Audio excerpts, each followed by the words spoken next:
I checked our savings account at midnight. By sunrise, my marriage was already over.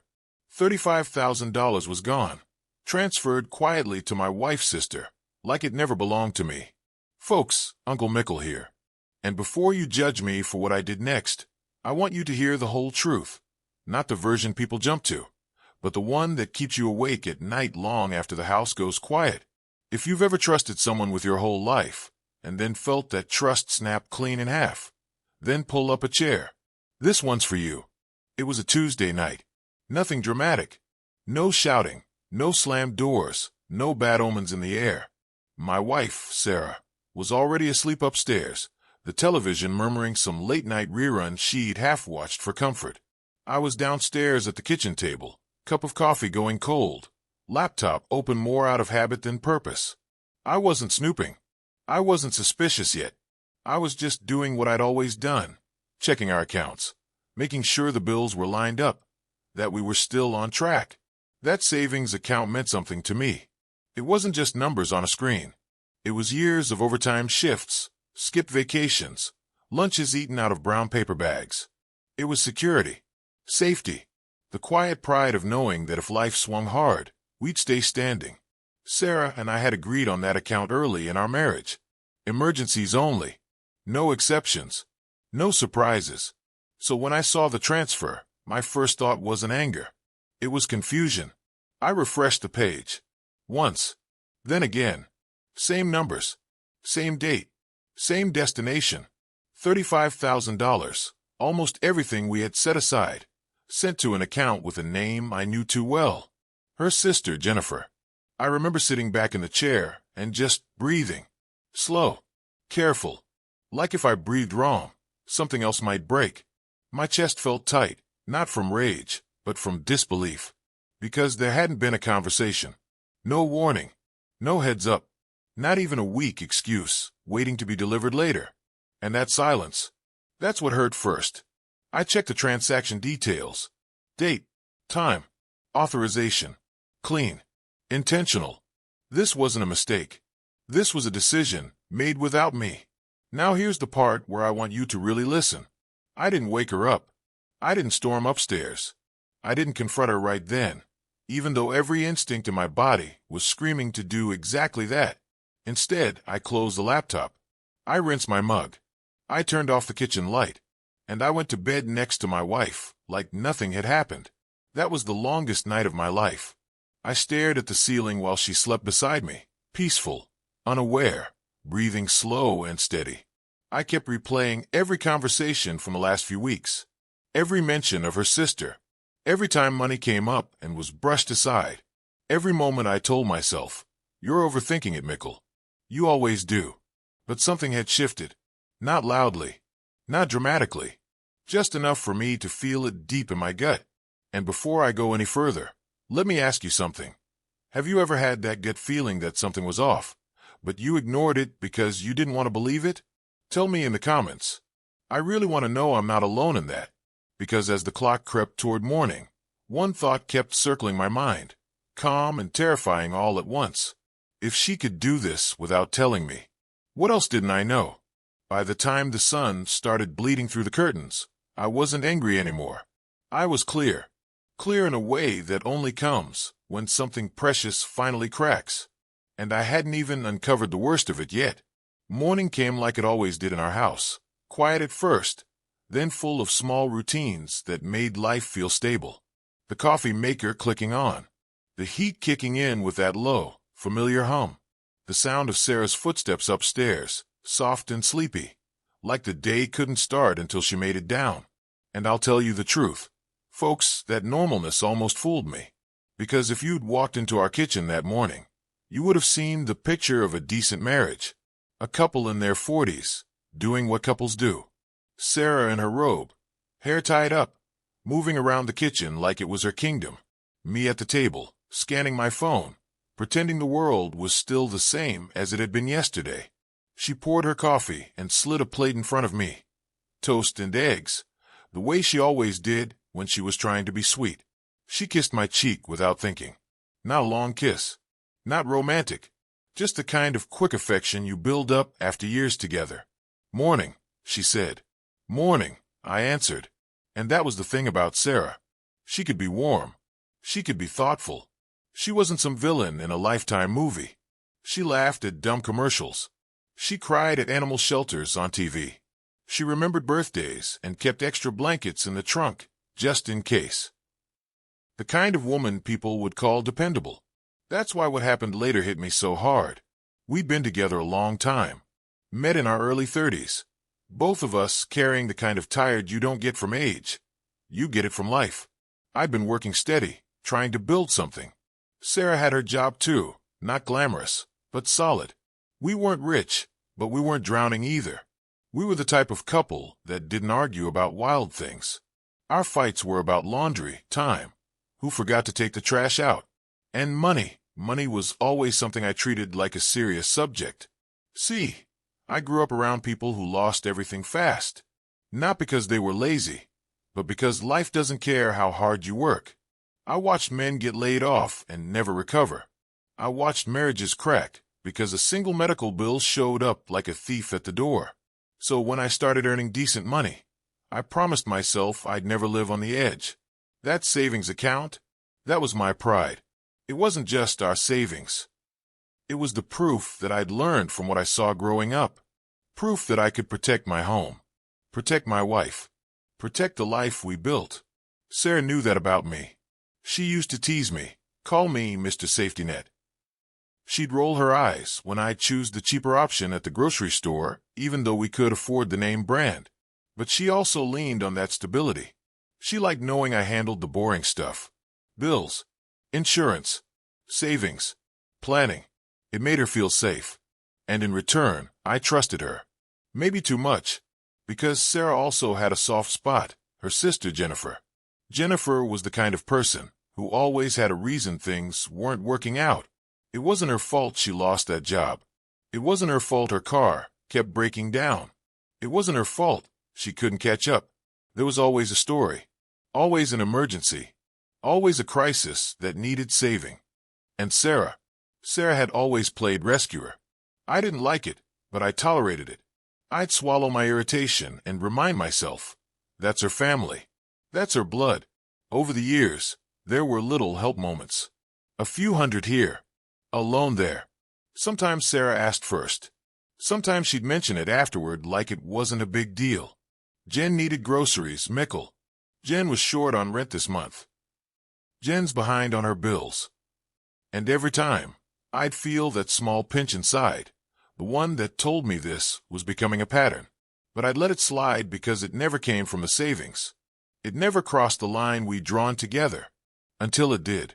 The truth is, folks, our marriage had been feeling off for a while. Not broken, not screaming, not obvious. Just off in a way you can't explain, without sounding paranoid. Sarah was more distracted, more protective of her phone, more tired, but not the normal kind of tired, the guarded kind. Like her mind was always somewhere else. Sometimes I'd ask her about her day, and she'd answer quick, then change the subject. Sometimes she'd step outside to take calls, then come back in acting like nothing happened.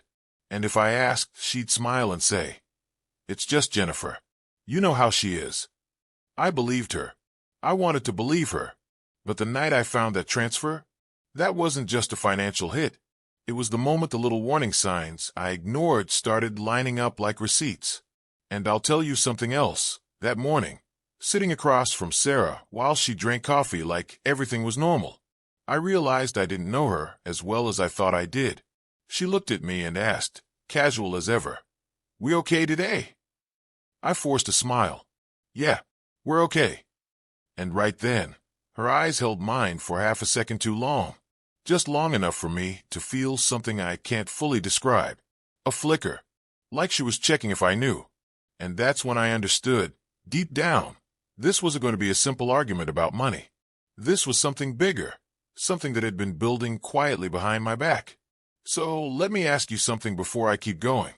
Have you ever felt that shift in someone you love? That moment where the room is the same, the person is the same, but you can tell the truth is sitting somewhere nearby, waiting to be found? Because that was my morning. A normal breakfast, a normal kiss, a normal house, and one secret sitting in the middle of it all. heavy as stone, and I hadn't even decided yet whether I was going to expose it or let it expose itself. I didn't confront her that day. That decision wasn't noble. It wasn't clever. It was instinct. Something inside me said, not yet. I went to work like nothing had happened, but my head wasn't there. Every spreadsheet blurred into the same gray mess. Every email felt pointless. What stayed sharp was that number, 35,000, and the quiet way it had disappeared without a word. Around lunchtime, I did something I'd never done before. I checked our accounts again. Not because I expected the money to come back. Not because I thought I'd misread it. I checked because I needed to understand the shape of the lie. Lies have patterns. And once you see the pattern, you start seeing everything else that fits into it. The transfer wasn't rushed. It wasn't sloppy. It was clean, deliberate, planned. The kind of move you make when you're confident no one's going to stop you. That bothered me more than the money. I started going back through statements. Not months, years.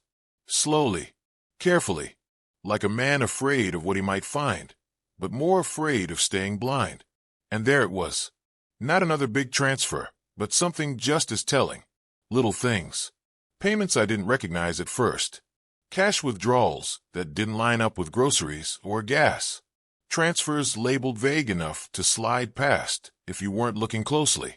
A few hundred here, 1,000 there. Nothing dramatic. Nothing that would set off alarms. Unless you already knew where to look. My chest tightened as the realization settled in. This hadn't started last night. This had been going on longer than I wanted to admit. Maybe she justified it to herself as temporary. Maybe she told herself she'd pay it back. Maybe she convinced herself it was harmless because I wouldn't notice. But she was wrong about one thing. I noticed. That afternoon, Sarah texted me. Just one line. Jennifer's having a rough day. Might go see her tonight. There it was. Casual. Unassuming. Almost innocent. I stared at that message longer than I should have. My fingers hovered over the screen, ready to ask questions I already knew the answers to. How rough? What happened now? How much does she need this time? But I didn't send anything. Instead, I replied, okay, drive safe. And the moment I hit send, I felt it. The shift from confusion to awareness. I wasn't just reacting anymore. I was observing. That night, Sarah came home later than usual. Not late enough to raise suspicion. Just late enough to feel intentional. She moved quietly through the house, like someone hoping not to wake a sleeping child. She smiled at me, asked how my day was, complained about traffic. She didn't mention money. She didn't mention Jennifer needing help. She didn't mention anything at all. That silence spoke louder than any confession. I watched her while she talked. The way she avoided details. The way she filled space with nothing words. The way her hands stayed busy. Phone, purse, jacket, like stillness might betray her. That night in bed, she fell asleep fast. Too fast. The kind of sleep that comes when you've already justified something to yourself. I lay there awake, counting breaths, feeling something new creep in alongside the hurt. Control. Not the cruel kind. The steady kind. The kind that tells you it's time to stop being surprised. The next morning, I called in late to work. I sat at the kitchen table again. Same chair. Same light. Same quiet hum of the house waking up. But this time, I wasn't looking for proof of what had happened. I already had that. I was looking for the edges of it. I checked our joint accounts. All of them. Savings. Checking. Emergency fund. Retirement transfers. Everything that had both our names on it. Everything we'd built together under the assumption of trust. And that's when something settled deep in my bones. This wasn't a mistake. This wasn't a misunderstanding. This was a choice. Sarah had decided, somewhere along the line, that our shared future was something she could gamble without asking me. That my years of discipline were optional. That my consent wasn't required. And folks, I want you to pause right here with me. What would you have done in my position? Would you have confronted her the moment you found out? Demanded explanations, apologies, promises? Or would you have waited, watched, and let the truth reveal itself fully before making your move? Drop your answer in the comments. I'm genuinely curious. Because right there, at that table, I realized something important. Once trust cracks, silence becomes a weapon. And I was done being the only one unarmed. I hadn't confronted her yet. I hadn't made a scene. I hadn't raised my voice. But I was no longer in the dark. And that was the moment everything truly began. By the third day, the shock had worn off. What replaced it was something heavier, clarity mixed with dread. I stopped looking at the accounts like a husband hoping for an explanation, and started looking at them like a man preparing for bad news. Dates, patterns, timing. That's how you uncover truth. Not by asking questions, but by following footprints. I took a half day off work and sat alone in the house while Sarah was out. The quiet felt different now. Not peaceful. Exposed. Like the walls themselves were listening. I opened my laptop again, logged in, and pulled statements going back 18 months. That's when it hit. The $35,000 wasn't the first betrayal. It was the biggest one. There were transfers I'd never noticed, because they were spaced out just enough to feel random, small enough to be dismissed, strategic enough to hide in plain sight, some labeled as family help, others with no label at all, cash withdrawals that didn't line up with any expenses I recognized. I started writing the amounts down on a notepad, one line at a time, like tallying something I didn't want to total. 500, 700, 1,200, 2,000. By the time I stopped, my hand was shaking. It wasn't just savings she'd touched. She dipped into checking once or twice, even moved money that was supposed to sit untouched for emergencies. And every single time, it pointed back to the same place. Jennifer. I leaned back in my chair and stared at the ceiling, trying to slow my breathing.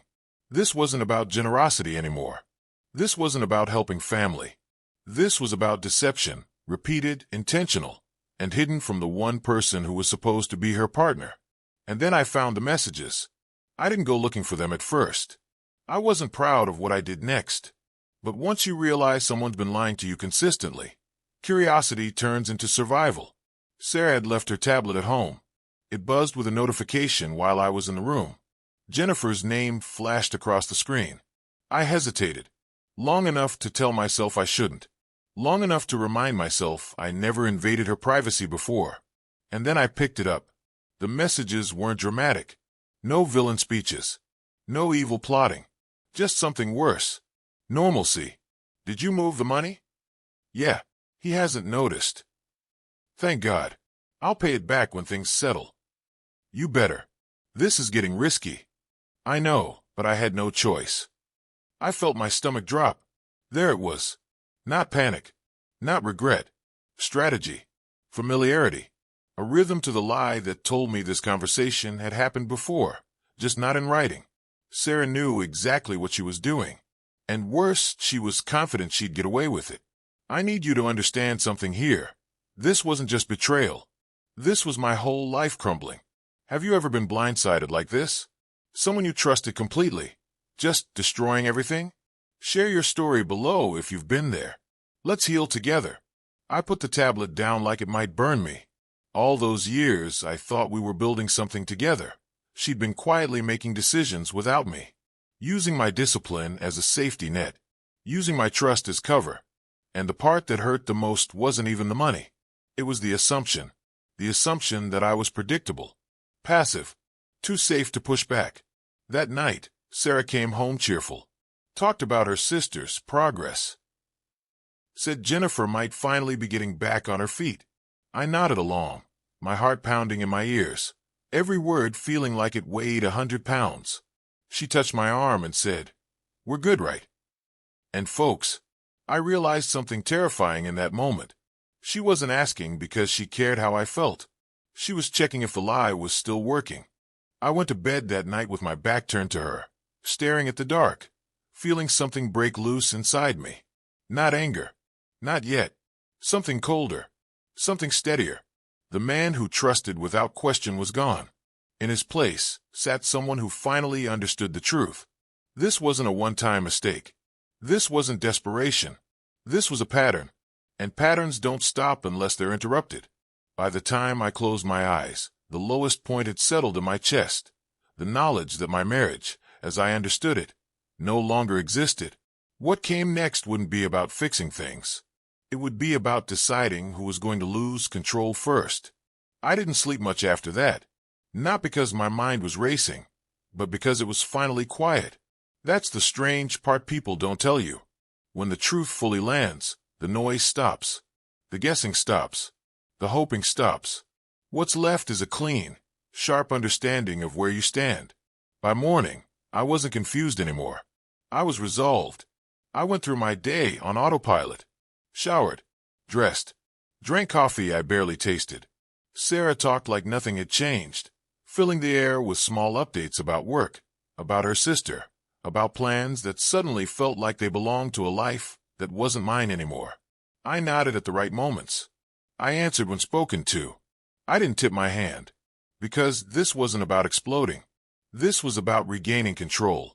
At work, I barely spoke to anyone. I took a long walk during lunch, letting the cold air clear my head.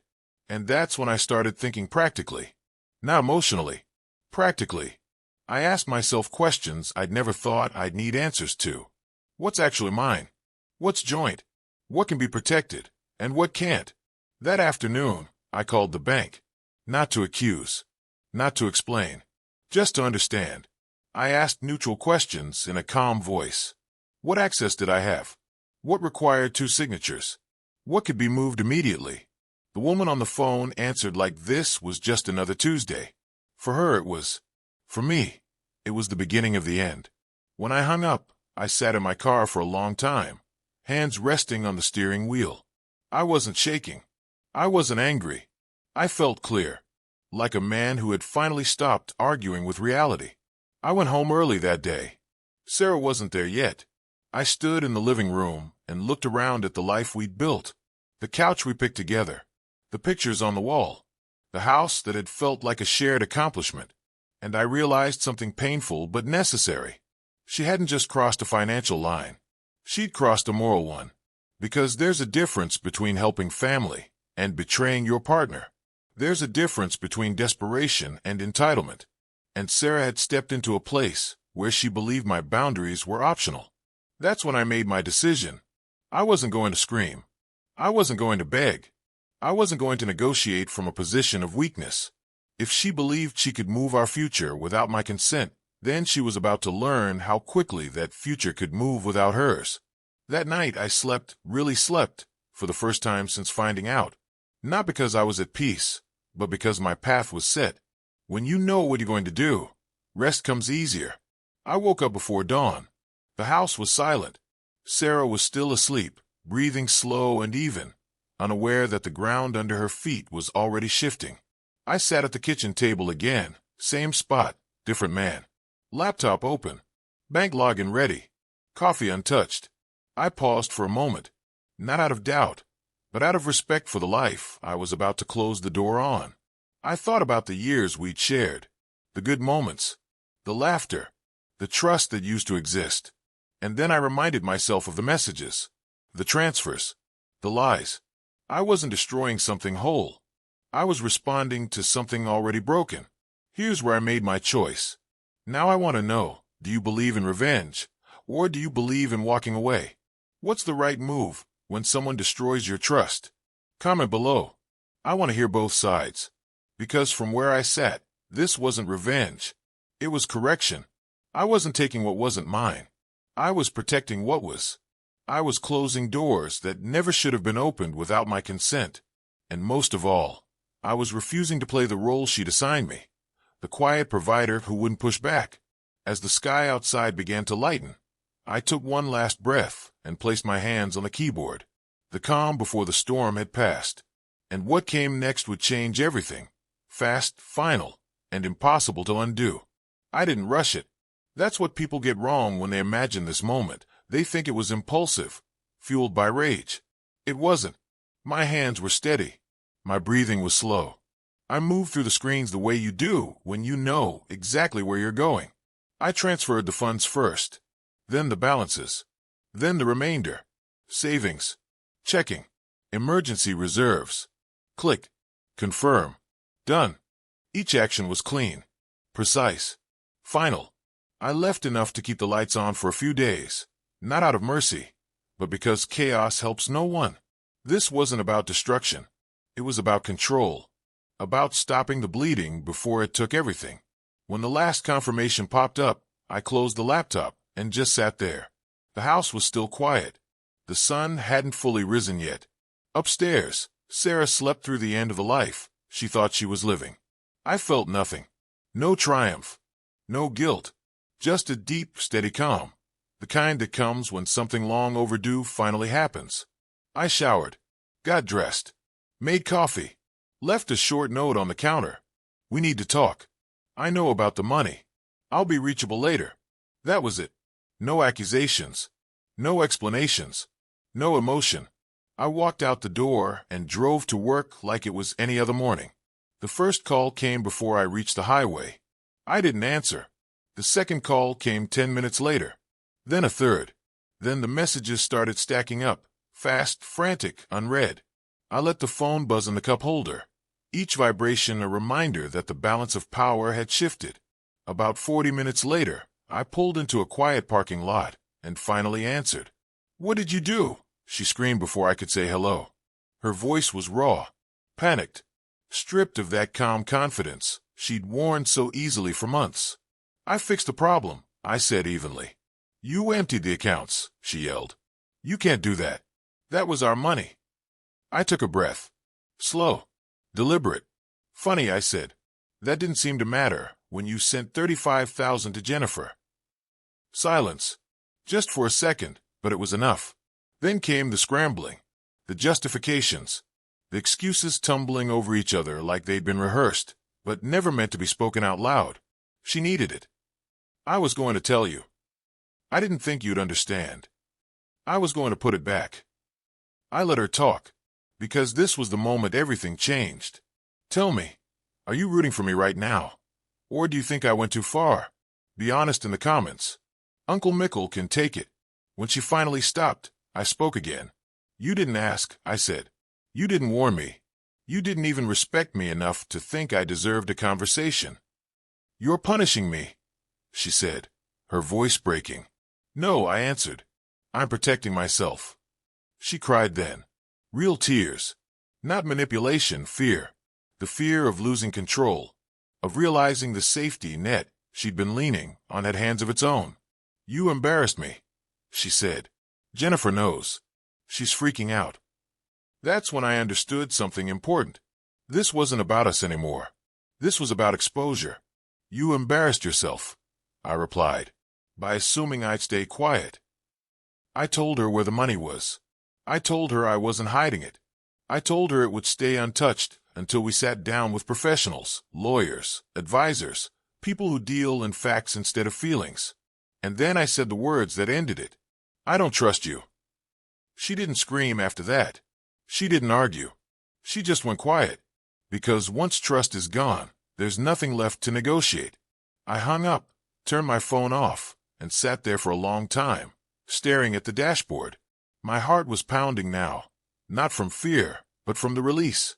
The pressure that had been building for months finally let go. I hadn't yelled. I hadn't threatened. I hadn't lost myself. I'd simply refused to be taken advantage of, and that, folks, was the blow. Clean, calm, devastating. By the time I turned the car back on, I knew the storm had passed, even if the wreckage hadn't settled yet. What came next wouldn't be loud. It would be quiet, and it would change me forever. The silence that followed was heavier than any argument we'd ever had. When I finally went home that evening, the house didn't feel angry. It felt hollow, like something essential had been removed, and the walls hadn't figured out how to echo yet. Sarah was there, sitting at the kitchen table, hands wrapped around a mug she hadn't touched. She looked smaller somehow. Not physically, emotionally. The confidence that used to sit on her shoulders was gone, replaced by something fragile and uncertain. We didn't hug. We didn't raise our voices. We didn't pretend. We talked like two people standing at the edge of something already burned down. She apologized, over and over. Said she felt trapped. Said she didn't know how to say no to her sister. Said she never meant for it to go this far. I listened. I really did. But the words hit differently now. They weren't solutions. They were explanations for something that had already happened. And explanations don't rebuild trust. I told her I wasn't moving the money back. Not yet.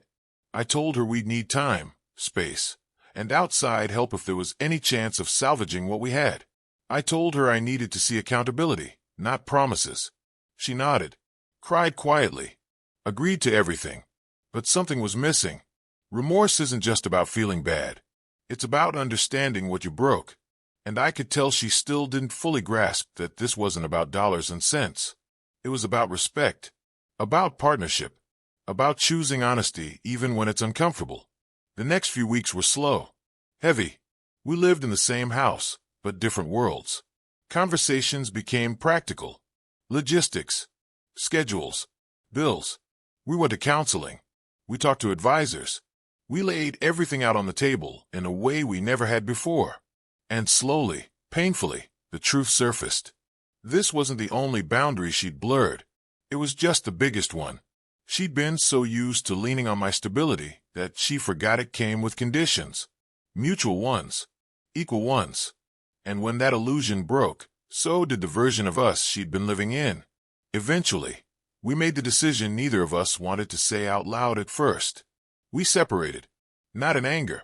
Not in drama. In quiet acceptance that something fundamental had shifted.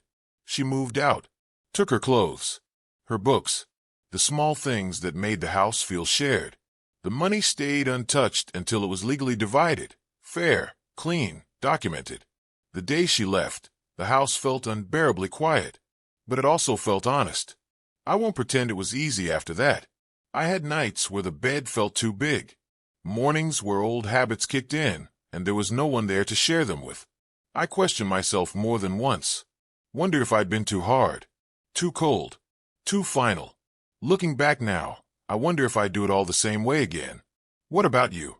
If you could go back and handle your worst betrayal differently, would you? Or was the pain necessary to become who you are now?